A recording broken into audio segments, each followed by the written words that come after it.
A paz do Senhor, graças ao bom Deus, meus irmãos, minhas irmãs, nós estamos retornando mais uma vez para mais um encontro aqui com vocês e nós estamos estudando os livros poéticos e desta feita nós vamos estar tratando da lição de número 5 do nosso manual de estudo, que tanto a lição 5 como a lição 6, nós vamos estar tratando das categorias dos salmos, com fundamento em tudo aquilo que nós já estudamos, que nós vimos principalmente na última aula. E desta feita, o manual ele vai elencar aqui 6 categorias de salmos, que são os didáticos, de gratidão, de louvor, históricos, imprecatórios e da lei. Tá? O propósito destas duas lições, elas visam, né, colhermos ou nos inteirarmos também do rico conteúdo teológico que estes salmos têm quando eles são lidos e estudados e nós meditamos neles a partir destas perspectivas, tá? Dentro destas características, nós vamos ver as várias descrições que nós temos, tanto da pessoa de Deus, e bem como da sua natureza. E nós vamos perceber também que os salmos, eles contêm várias figuras de linguagens que, além do seu uso, o uso da técnica básica da poesia, da técnica da poesia, que nós vimos lá, que o paralelismo é muito usado nos salmos, é necessário também nós temos aí uma visão mais ampla das figuras de retórica e como elas são aplicadas no contexto das escrituras, principalmente na poesia, e o livro de Salmos, ele é muito rico dentro dessa questão. Então a prosa da poesia hebraica, ela é riquíssima, né? Então, além das descrições literais, destas representações figurativas, que nada mais, nada menos tem por objetivo de fixar as verdades para serem percebidas, né, nos diferentes níveis da experiência da vida humana. Tá? O nosso manual, ele não fala dessas figuras, mas eu vou elencar aqui algumas delas com um enfoque nos salmos, para nós percebermos o quanto é importante nós termos conhecimento destas figuras e como elas são aplicadas no contexto da Bíblia Sagrada, das Escrituras, principalmente na poesia bíblica. Tá? Então, dentre estas, nós temos a símile, que é um vocábulo que ele vai dar a ideia de algo semelhante ou parecido. E quando se aplica esta figura de linguagem, ela procura denominar uma coisa empregando o nome de outra, a fim de que se reconheça a semelhança entre o sentido real e o sentido figurado no qual está fazendo aí a comparação. Por exemplo, quando nós pegamos o Salmo 23, nós temos lá a expressão, versículo 1, o Senhor é o meu pastor e nada me faltará, tá? Então você tem aí a figura de Deus, a pessoa de Deus que é real, tá? E aí ele vai estar comparando Deus na rotina diária de uma pessoa que exerce a função de pastor, o labor do pastor, do manejo com as ovelhas, o cuidado com as ovelhas, a defesa pelas ovelhas, né? A condução das ovelhas e assim por diante. Então, aqui tem uma símile, tá? Então, Deus aqui, ele é comparado ao pastor de ovelhas no exercício das suas funções, tá? No exercício das suas funções. Uma outra figura de linguagem que nós temos é a alegoria.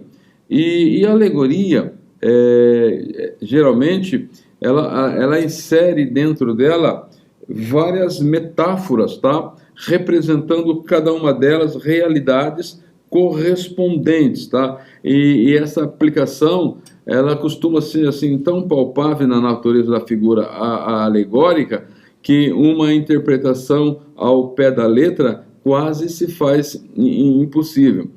Por exemplo, quando nós pegamos o Salmo 80 e o versículo de número 8, lá o salmista ele diz o seguinte: trouxeste uma vinha do Egito, lançastes fora os gentios e a plantaste, tá? Então, para ter a ideia de todo o cuidado que Deus teve com a nação de Israel, desde ela ser plantada, crescer, frutificar, tal. Então, ele usa aqui esta expressão, que ele trouxe como uma muda de vinha lá do Egito, que faz uma referência à nação de Israel, e a plantou na terra de Canaã, tá? E para que assim ele o fizesse, ele precisou lançar fora os gentios. Então, quando você estuda o Êxodo, o livro de Números e também o livro de Josué e de Juízes, então você vê todo esse trabalho de Deus, né, no cuidado da sua vinha, no cuidado da sua vinha. Uma outra figura de linguagem que nós temos é a metonimia, tá? Que ela emprega aí uma causa e efeito, tá? Quando você pega aí o Salmo 73, versículo 9, ele vai dizer o seguinte: põe a sua boca contra os céus e a sua língua anda pela terra, tá? Então, se você não partir do princípio que nós temos aqui uma figura de linguagem, tá? Você vai perceber que não tem como uma pessoa, tá?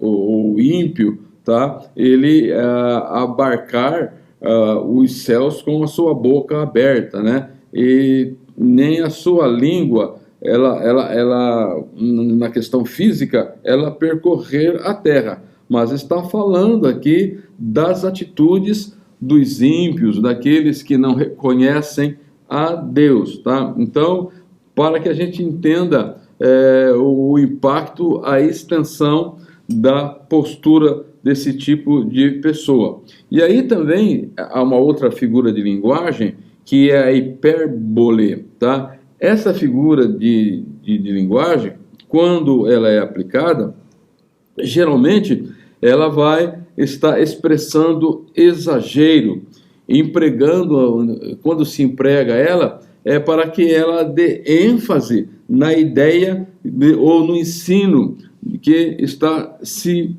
passando, tá? Então, quando a gente pega o Salmo número 6, versículo número 6, ele diz assim: já estou cansado do meu gemido, toda a noite faço nadar a minha cama, né? Toda noite faço nadar a minha cama, molho o meu leito com as minhas lágrimas. Então a ideia da dor, da frustração, dos gemidos que expressam ali o estado da sua alma, ele vai dizer que toda noite ele chora a tal ponto que o seu quarto enchia de água e que a sua cama flutuava, a sua cama nadava, tá? É um hipérbole. Então aqui ele está aplicando isso para mostrar o que? A intensidade da dor que ele sentia. Uma outra figura que nós temos aqui é a figura da personificação, aonde aquele que está falando, para ele fazer se entender, ele se dirige a coisas inanimadas ou a pessoas ausentes, como se estivesse falando com elas, tá? O Salmo 35, versículo 10, ele vai dar esta ideia, assim, ó, todos os meus ossos dirão, Senhor, quem é como tu, que livras o pobre daquele que é mais forte do que ele? Sim, sou pobre e necessitado daquele que o rouba. Então, ele está dizendo aqui que os ossos dele, que são inanimados, que não falam, tal, né? Mas era como se eles tivessem vida e eles estivessem juntando em um só coro para se dirigir ou para expressar a dor. Aí tem mais 3 figurinhas de figuras aqui de linguagem que eu vou passar, só para vocês entenderem as aplicações, tá? Quando ocorrerem essas expressões nos Salmos, então é necessário classificá-las corretamente, tá? Para que você tenha a visão correta do ensinamento teológico que está se passando ali. Por exemplo, o apóstrofe, tá? Ele é uma figura que o orador ele dirige também a pessoas, como na personificação ele se dirige a coisas abstratas, como elas estivessem vivas, tá? Na apóstrofe, tá? Ele vai estar se dirigindo às questões inanimadas também, como elas estivessem vivas, dizendo assim, Salmo 114, versículo 5, que tivestes tu, ó mar, que fugiste, e tu, ó Jordão, que voltastes atrás. Então ele está fazendo uma pergunta ao mar, uma pergunta ao Jordão. Ele está se referindo aqui àquele momento em que Israel passou pelo Mar Vermelho e também quando o Jordão secou para Israel passar. Então ele está perguntando o que é que o fez voltar atrás, tá? Então está demonstrando aqui a soberania de Deus, a grandeza de Deus e o poder de Deus, tá? E uma outra coisa, quando nós pegamos aqui o antropoformismo, já o antropoformismo, ele vai atribuir a Deus características humanas, né? Por exemplo, você pega lá em Isaías, se não me falha a memória, diz que Deus descansa os seus pés na terra, que a terra é o estrado dos pés de Deus, né? Então daí você vai imaginar, né? Se você for pensar como pensa uma criança que não tem esse senso de discernimento, diz, olha como Deus é grandão, ele está sentado lá no céu, né? E as pernas dele é tão comprida, e imagine o tamanho dos pés de Deus, né? Porque está aqui, a terra é o estrado dos pés deles, né? Porque quando você pega o Salmo 114, versículo 12, assim, levanta-te, ó Senhor, ó Deus, levanta a tua mão e não se esqueça dos humildes. Então você imagina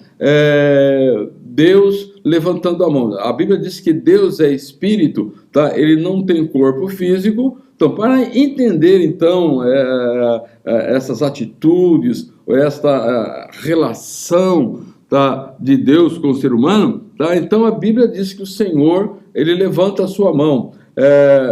no livro de Gênesis e Hebreus também, vai dizer que Deus levantou a sua mão para abençoar Abraão, como num gesto de juramento, né? Daí você percebe quando as pessoas participam de formatura, vai fazer juramento pela bandeira, geralmente ele levanta, coloca a mão para frente, né? Num sinal de que ele está fazendo ali um juramento e que as palavras que ele está dizendo é a pura expressão da verdade, né? Então, a Bíblia usa essas figuras de linguagem, o antropoformismo, né? Dando a Deus aí algumas características humanas para podermos entender a mensagem que ele está passando. E, por outro lado, você tem a antropopatia, que atribui a Deus sentimentos e paixões humanas. Tá?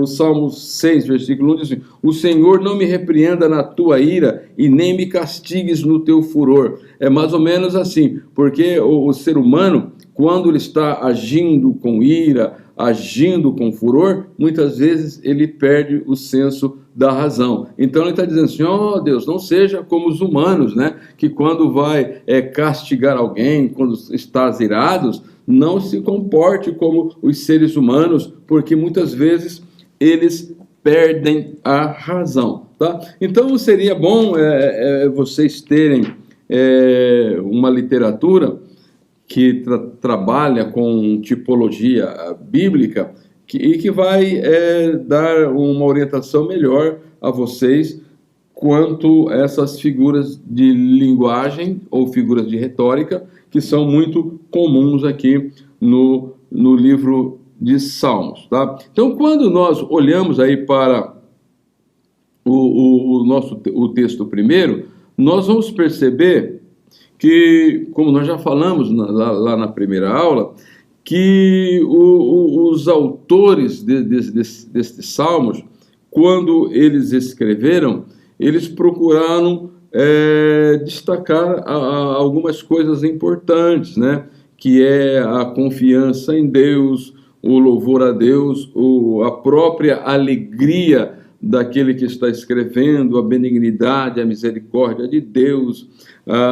Mostra aqui algumas características de como comporta o ímpio, contrapondo o justo, e também trata muito aqui como se comportam os inimigos de Deus e os inimigos dos servos de Deus, tá? Então nós vamos analisar o primeiro texto aí.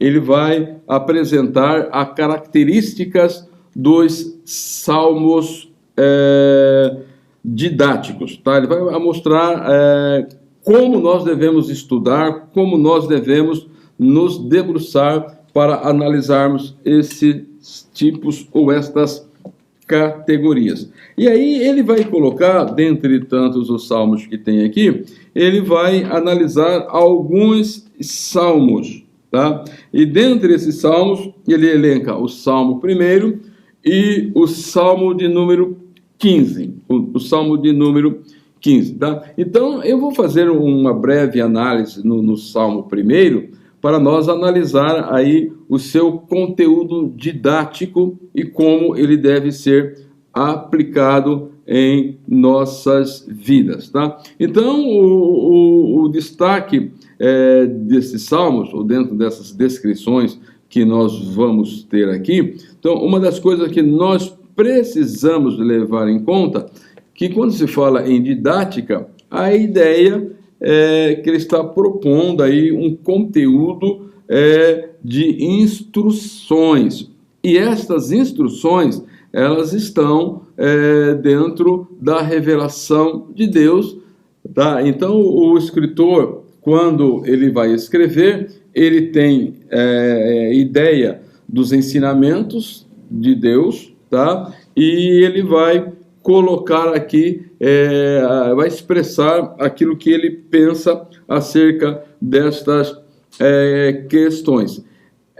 Geralmente, os salmos didáticos, eles propõem comunicar os princípios divinos para a vida. Então, o Salmo primeiro, ele vai começar trazendo aí uma bem-aventurança. Ele vai dizer, bem-aventurado o varão que não anda segundo o conselho dos ímpios, nem se detém no caminho dos pecadores, nem se assenta à roda dos escarnecedores. Versículo 2, antes tem o seu prazer na lei do Senhor, e na sua lei medita dia e noite. Pois será como a árvore plantada junto a ribeiros de água, a qual dá o seu fruto na estação própria, e cujas folhas não caem, e tudo quanto fizer prosperará. Tá? Então, quando nós lemos esses versículos e os demais, que esse salmo ele é composto por 6 versículos, tá? Nós vamos perceber que o ensino didático, tá? A proposta de ensinamento que nós temos aqui, a pedagogia, tá? Ela deve perseguir a seguinte questão, que ele está propondo aqui o padrão do homem ideal, ou da pessoa ideal, daquele que serve a Deus, e aqui ele vai colocar como justo, à vista da lei divina, tá? Então, se nós atentarmos com certo cuidado aqui, principalmente nesses 3 primeiros versículos, nós vamos destacar 4 coisas aqui. A primeira, ele vai apresentar, você tendo em mente aqui, o padrão do homem espiritual ideal, tá? Então ele vai apresentar características do caráter do homem ideal. Ele vai apresentar a influência deste homem ideal no seu contexto de vida, tanto no tempo como no espaço. Vai mostrar aqui características da sua conduta e vai mostrar também característica do destino final. E aí ele vai contrabalançar isso com o comportamento daquele que não é justo, tá? Então, à vista do cuidado que ele tem de ter o prazer na lei do Senhor, e na lei do Senhor ele meditar dia e noite, tá? Nós vamos perceber que esse tipo de pessoa, a pessoa que assim o faz, ela sabe conservar-se na direção certa. Conservar-se na direção certa. Você vai perceber que no primeiro versículo existem 3 frentes de ações procurando fazê-lo errar o caminho. E aí o conselho do ímpio, o caminho dos pecadores e a roda dos escarnecedores. Mas quando a pessoa ela tem prazer na lei do Senhor, e na lei do Senhor ela medita dia e noite, então ela tem uma formação correta no seu caráter, que vai impactar na sua maneira de influenciar os outros, na sua conduta e no seu destino final, tá? Então vejam só, então ela sabe conservar-se na direção certa, porque ela tem o devido esclarecimento. Tal tipo de pessoa, ela sabe usar bem as suas horas vagas, e nas suas horas vagas ela não vai estar tomando conselho de ímpio, nem se detendo em caminhos de pecadores, nem sequer também assentando a roda dos escarnecedores. Então ela vai ocupar até mesmo os seus momentos de lazer, de interação social, de maneira correta. É isso que esse salmo didático ele está ensinando. Tá? Então ele sabe buscar boas companhias, tá? Essa pessoa gosta de meditar na palavra do Senhor, ela vai deliciar-se, ou ela vai estar contente, ou ela vai estar feliz ou satisfeita em agradar ou em fazer ou praticar as coisas de acordo com a palavra do Senhor, a vontade do Senhor. Então, ele tem sempre em mente, tá, a palavra do Senhor, os seus pensamentos e ações são circuncidados pela palavra do Senhor. Tá? Então, aqui ele vai mostrar, como eu disse a vocês, o retrato de dois homens ou de duas pessoas. Tá? E o ímpio, ele é o contrário do padrão ideal, e ele tem aqui algumas características. O ímpio, ele tem algumas características. Então, você que conhece a palavra do Senhor, sabe estudar a palavra do Senhor de maneira correta, tá? E sabe extrair estas lições para a sua vida, tá? Então, você vai perceber como o ímpio, o homem mau, tá? Ele se conduz. Geralmente, é uma pessoa que tem uma vida marcada pela inquietação e pelo desassossego. Tá? Então você percebe hoje que a população são pessoas inquietas, pessoas desassossegadas, todo tipo de notícia, todo acontecimento já faz ela perder a paz, faz ela ficar frustrada, criticar, ser uma pessoa cheia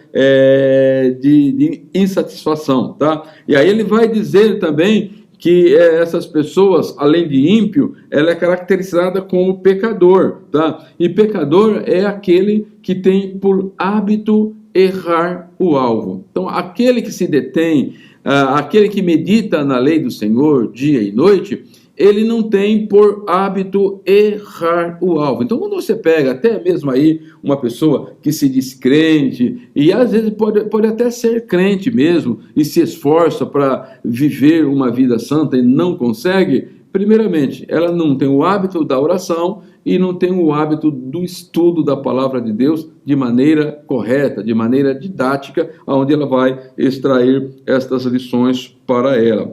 Uma outra questão que tem aqui daquele que contrapõe o homem ideal, espiritualmente falando, são escarnecedores, tá? Ele tem o hábito de tratar as coisas de Deus com zombaria. Tá? Inclusive, até mesmo hoje no contexto gospel, né? Evangélico, tá? Inclusive essa palavra evangélico hoje, ela está um pouco descaracterizada, desconstruída, né? E aí você vê uma série, um contingente de pessoas muito grande, com uma pretensa experiência espiritual, de fé, diz que entregou a sua vida para Jesus, mas a forma como ela conduz os seus programas, esses youtubers que você vê hoje aí, muitas pessoas, eles tratam as coisas de Deus com zombaria.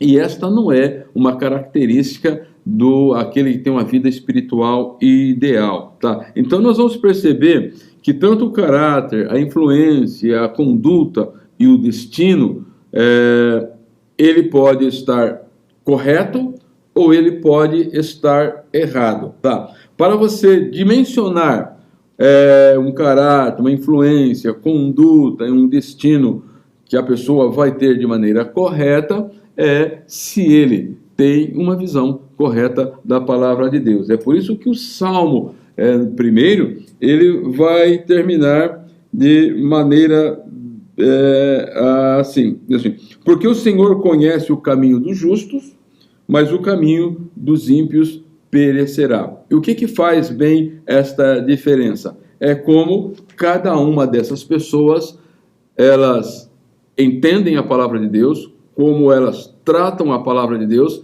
e como elas vivem a palavra de Deus. Ok? E aí os demais salmos didáticos, quando vocês estiverem estudando, vocês sempre precisam partir deste princípio ou destes pressupostos para melhor entendimento. Daí depois nós vamos ter também os salmos de gratidão. Salmos de gratidão. Tá? Qual é a proposta dos salmos de gratidão? Ou quais são as características? Qual é o objetivo dele? Tá? Quando você fala salmo de gratidão ou louvor, essas duas palavras elas estão bem intrínsecas também. Tá? Então, a gratidão ela destina ao louvor do Senhor ou a Deus. Tá? Então você tem aquilo que se chama também os salmos de aleluia, os salmos de aleluia, tá? E quando você analisa essa questão aí dos salmos de aleluia, tá? Que você vai ter a mesma ideia aí no texto 3, que é os salmos de louvor, tá? A palavra aleluia, tá? Porque a gratidão, ela sempre surge de um coração que reconhece a Deus em todos os seus caminhos, principalmente naquelas ocasiões onde você tem aí um grande livramento. O Salmo 71, ele diz da seguinte forma: a ti, ó Deus, glorificamos, a ti damos louvor, pois o teu nome está perto e as tuas maravilhas o declaram. Quando eu ocupar o lugar determinado, julgarei retamente. Aqui é o rei, ele falando, demonstrando aí a sua gratidão a Deus. Então, quando a gente pega os Salmos 30 e o Salmo 75, como ele está aqui no nosso texto, eles vão demonstrar isso. Gratidão sempre vem, muitas vezes, por um dos benefícios recebido pelo Senhor. É por isso que até na própria lei tinha lá aqueles sacrifícios que não incluía sangue, tá? Que muitas vezes a pessoa oferecia em gratidão a Deus pelos reconhecimento das bênçãos que haviam recebido do Senhor. E aí vinham cura também pela boa colheita que eles haviam tido e assim por diante, tá? Então, a palavra aleluia, ela é um composto de outras duas palavras, que é Halel, que é louvor, e que é uma forma abreviada de Ave. Tá? Quando se junta essas duas palavras, significa louvai ao Senhor. Tá? Então, quando você está falando aleluia, você está dizendo louvai ao Senhor, ou louvado seja Deus, louvado seja Deus. Tá? Quando nós pegamos a Bíblia, Salmo 111, versículo 1, você vai perceber que na edição revisada e atualizada no Brasil, ela diz o seguinte, o versículo 1: Aleluia, de todo o coração renderei graças ao Senhor, na companhia dos justos e na assembleia.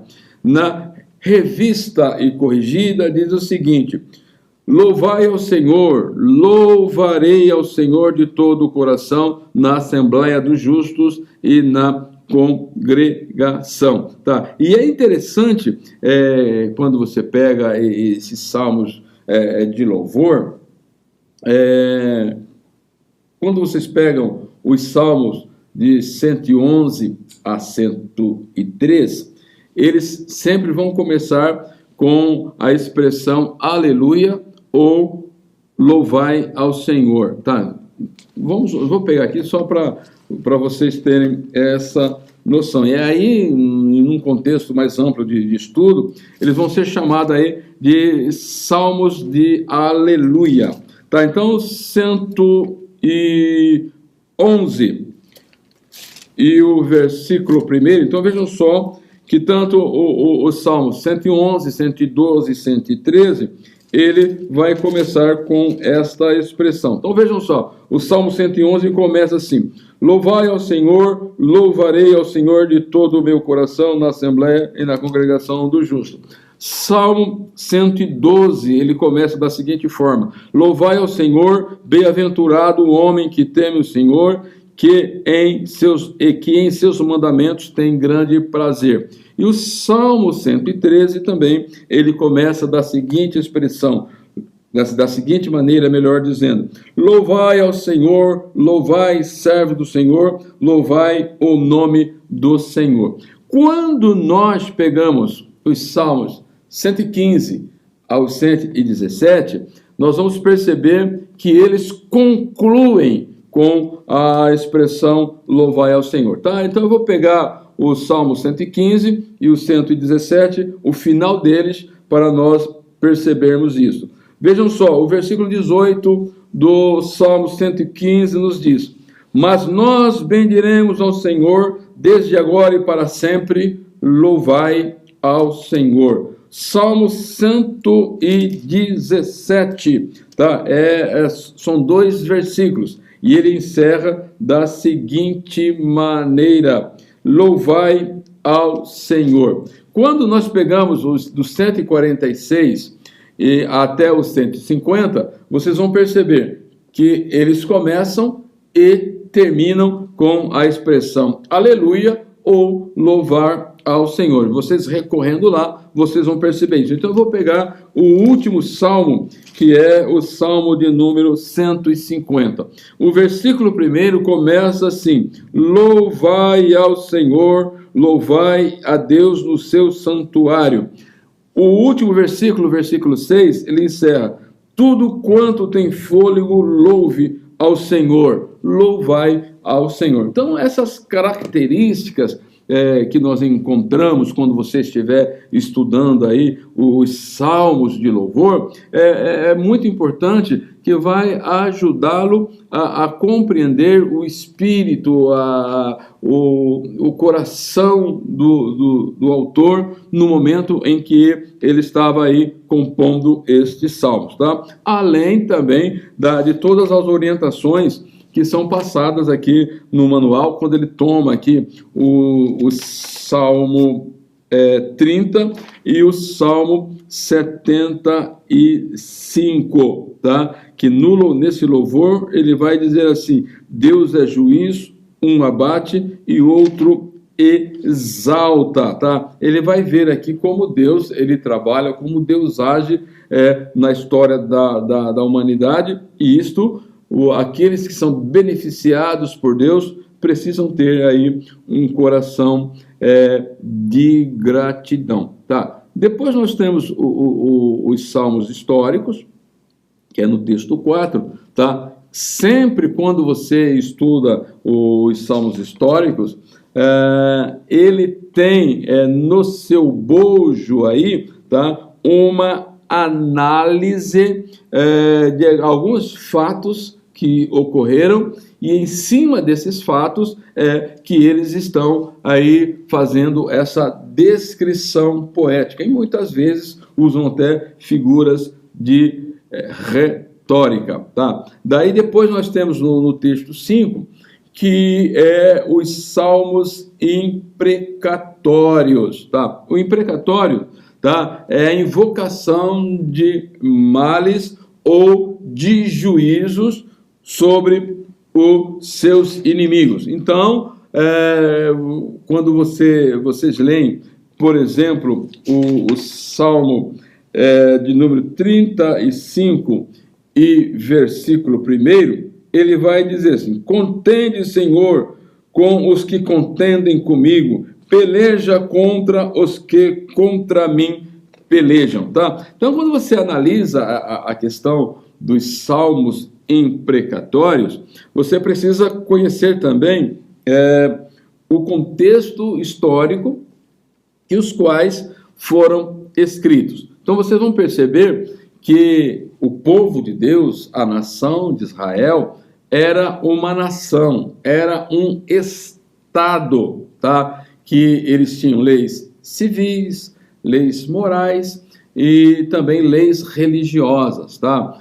E eles tiveram um líder como Josué, que foi responsável pelas guerras para a conquista da terra de Canaã. Você tem ali no período dos juízes os confrontos que os juízes tinham para libertar as suas terras das mãos dos opressores, daqueles que vinham tentar fazê-los servos seus, né? E muitos eram oportunistas, que eles esperavam quando as colheitas já estavam prontas para serem colhidas, aí eles entravam na terra e levavam tudo. Quando você olha para Gideão, você tem esta ideia bem clara, né? Gideão estava malhando trigo no lagar, ele estava em um lugar que não era comum, tá? Para malhar trigo. Então os inimigos haveriam de buscar a colheita do trigo no local correto, onde eles colocariam o trigo. Então o Gideão, para esconder ou disfarçar, despistar o inimigo, então ele foi malhar trigo no lagar, que não era um lugar comum, tá? Daí quando você pega também os períodos da monarquia, do reino dividido, as grandes guerras, os grandes embates, principalmente que Israel teve com os filisteus. Você pega Saul perseguindo a Davi, querendo tirar a sua vida. Você pega o confronto também dos filhos de Davi, querendo o trono do seu pai, tá? Então, isso é um confronto que as pessoas, nessa situação, elas se colocam como inimigas, tá? E vocês vão perceber que sempre quando Israel saía para a guerra, era necessário que se ofereciam sacrifícios para que Deus desse vitória ao seu povo. Vocês se lembram? Uma das razões pela qual o Saul ele perdeu o seu reinado é porque Samuel disse: olha, você fica aqui, aguarda, daqui 7 dias eu venho para oferecer o sacrifício e depois vocês vão para a guerra. E ele ficou desesperado com o seu exército que não era bem preparado, e aí ele oferece o sacrifício e aí Deus o rejeita. Então quando você pensa todo este contexto, você percebe como era imperioso, então, uma pessoa, ela orar a Deus, tá? Pedir a Deus que intervisse contra os seus inimigos, que eram os salmos imprecatórios, tá? Então, eu preciso ter um conhecimento disso, tá? É a mesma coisa hoje, quando a igreja ela está enfrentando um problema, por exemplo, no campo missionário, onde os governos, por exemplo, não aceitam que a igreja se estabeleça, eles se constituem como inimigo. E você vai orar a Deus para que aquela questão se resolva. E Deus precisa entrar com providência naquele que está fazendo uma ofensiva contra a igreja, para que a igreja possa avançar. Então, quando a gente estuda os salmos imprecatórios aqui, nós precisamos ter esta visão, corretamente? Aí nós vamos ter uma outra questão aí, que é o último texto desta lição, que são os salmos da lei, os salmos da lei. E aqui eu queria parar um pouquinho com vocês, porque eu acho que é muito interessante. Vocês pegam aí na página 89, vocês vão perceber que ele vai colocar aqui que a expressão lei aqui, ela não está se referindo à Torá, e sim ao conjunto de princípios que Deus estabelece para o seu povo, e aí também entra a Torá, obviamente, tá? Então, ele vai salientar aqui que há uma bem-aventurança para aqueles que praticam ou observam a lei do Senhor. Uma característica que nós vamos perceber aqui é que este salmo, ele é apresentado, ou a construção poética dele é um acróstico alfabético, tá? Então ele apresenta aí uma ordem alfabética na primeira letra, nas suas linhas, tá? Então ele é composto de versos e estrofes, tá? Então dá uma olhadinha lá no Salmo 119, principalmente quem tem a Bíblia revista e atualizada e a revista e corrigida, ela está nesta composição aí, tá? Então você vai perceber que ela começa, cada estrofe é composto de 8 versos, tá? Então quando você pega aí os primeiros oito versículos, ele é encabeçado pela letra do alfabeto Aleph, tá? E aí o segundo verso é pela a segunda letra do alfabeto Bet. E você vai perceber que são mais 8 versículos. E assim, sucessivamente, você vai perceber que cobrindo aí todo o alfabeto hebraico. Tá? E esse tipo de construção facilita a memorização ou a recitação, porque é um salmo muito extenso, né? E chama a atenção também pela sequência de beleza que este texto tem. Tá? Se vocês forem analisar, existem outros salmos que é composto nessa forma de acróstico, o Salmo 9, 10, 25, assim por diante. Tá? Então, como eu disse a vocês, que esse aqui é um acróstico regular. Quando você pega o Salmo 9 e 10, é um acróstico irregular, porque ele não segue essa construção que tem aqui o Salmo 119, tá? O Salmo 119, tá? Então, só ressaltando aqui, que o Salmo 119, tá? Ele vai ter 22 estrofes, cada estrofe com 8 versículos, tá? Que tem aí a soma aí de 176 versículos, tá?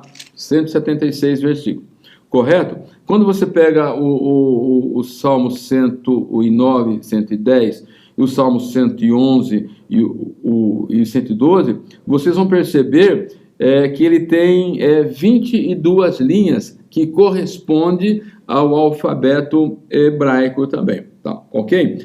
Então vamos analisar um pouco aqui a importância da observação dessa lei. Vocês vão perceber que há um correlato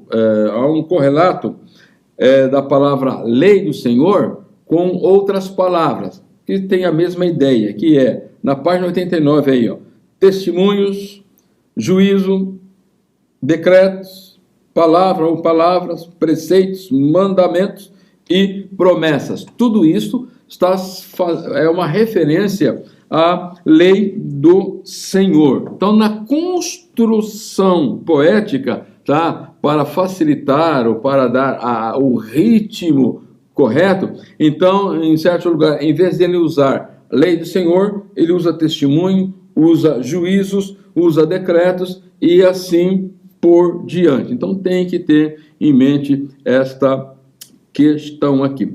É interessante que Yates, ele vai dizer algo com respeito ao Salmo 119. Vejam só o que ele diz, que as ideias religiosas contidas em Deuteronômio são aqui, no Salmo 119, meditadas, representadas e desenvolvidas por uma alma piedosa, que pode interpretar e expressar com rara felicidade o conceito deuteronômico do valor da revelação divina feita aos homens. Vocês se lembram que nós falamos, e inclusive o manual diz isto, que o livro de Salmos, ele está dividido em 5 livros, e que na sua ordem eles correspondem aos livros do Pentateuco. Então percebe aqui que o Salmo 119, ele está dentro do 5º livro, que tem a representação de Deuteronômio. Então vejam só que o livro de Deuteronômio, ele vai trabalhar com muitas representações da lei e algumas afirmações. Então vamos pegar aqui uma representação só para nós podermos entender um pouco aqui, tá? O Deuteronômio, capítulo 6, versículo 6, ele vai dizer o seguinte: amarás, pois, o Senhor teu Deus de todo o teu coração, de toda a tua alma e de todo o teu poder. Quando o salmista ele vai, então, compor esta peça, tendo em mente a lei do Senhor, todos os princípios do Senhor, aí no Salmo 119 ele vai dizer o seguinte: ó, quanto amo a tua lei, é minha meditação em todo dia. Quando você pega o Salmo didático, o Salmo primeiro, você vai perceber que o salmista lá diz que o prazer dele era meditar na lei do Senhor dia e noite, tá? Então, tem-se a ideia do conjunto de princípios que Deus apresenta. Então, nós precisamos amar o Senhor, tá? De todo o coração, de toda a alma e de todo o poder. Como eu vou fazer isso? Conhecendo a palavra do Senhor, os princípios apresentados pelo Senhor. Então, uma das coisas que nós podemos dizer é que o lema do salmista, aqui no Salmo de 119, é o seguinte: meu caminho no caminho da lei do Senhor. Meu caminho no caminho da lei do Senhor. Para a gente entender um pouco isso, que há uma diferença gritante entre o nosso caminho e o caminho do Senhor, tá? Nós somos finitos, Deus é infinito, tá? Então eu vou pegar aqui o Romanos, capítulo 11, versículo 33, vou destacar aqui algumas coisas, e também Isaías 55, versículos 8 e 9, para a gente entender bem essa questão do meu caminho no caminho do Senhor, tá? Romanos 11, 33 vai dizer o seguinte, vejam só, ele vai dizer lá que é melhor nós lermos para facilitar o entendimento, e aí eu destaco as palavras que eu quero. Romanos 11, 33 nos diz assim: ó profundidade das riquezas, tanto da sabedoria como da ciência de Deus. Quão insondáveis são os teus caminhos e quão inescrutáveis, quão insondáveis são os teus juízos, melhor dizendo, e quão inescrutáveis os seus caminhos. O destaque que eu quero dar aqui para vocês, qual é? A palavra ciência de Deus ou conhecimento de Deus relacionado com os caminhos de Deus. Então, Deus, no seu conhecimento e na sua sabedoria, tá? Ele tem, ou ele estabeleceu os seus caminhos, ou ele estabeleceu os seus propósitos. Então, como deve ser a nossa relação, então, diante dessas questões aqui? Então, vejam só, o Salmo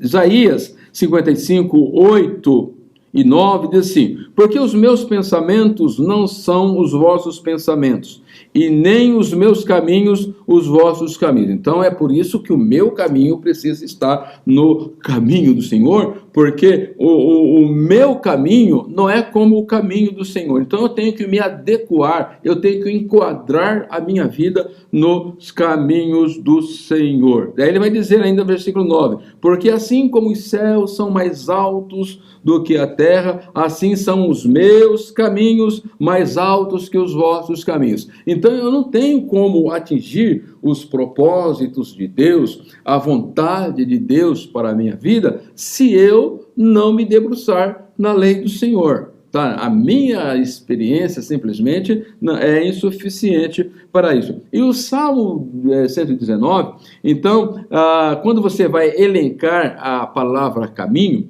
ela aparece sobre 3 perspectivas, tá? Então, vai ter aqui como o caminho do Senhor, ou a verdade do Senhor, que ela vai ser descrita aqui como testemunho, juízos, decretos e assim por diante. Você vai ter o caminho do salmista, que é a sua própria vida, ele tentando gerir a sua própria vida, e aí ele vai colocar também aqui o caminho do mal ou o caminho da falsidade, tá? Então, o salmista, ele precisava gerir o seu caminho. Não no caminho da falsidade, mas no caminho da verdade de Deus. E o norte para isto é a lei do Senhor. É a lei do Senhor. Tá? Então, eu elenquei aqui, pelo menos, alguns versículos, só para a gente destacar isso. Tá? Aí, tudo no Salmo 119. O primeiro versículo do Salmo 119 diz assim: bem-aventurados os que trilham caminhos retos. E esse caminho reto, ele está relacionado ao quê? À lei do Senhor. E andam na lei do Senhor. Aí, versículo 3. E não praticam iniquidade e andam em seus caminhos. Seus caminhos aqui é caminho do Senhor. Agora o versículo 5, ele vai dizer assim: tomara que os meus caminhos sejam dirigidos de maneira a poder observar os teus estatutos. E aí no versículo 9, ele diz assim: então como purificará o jovem o seu caminho?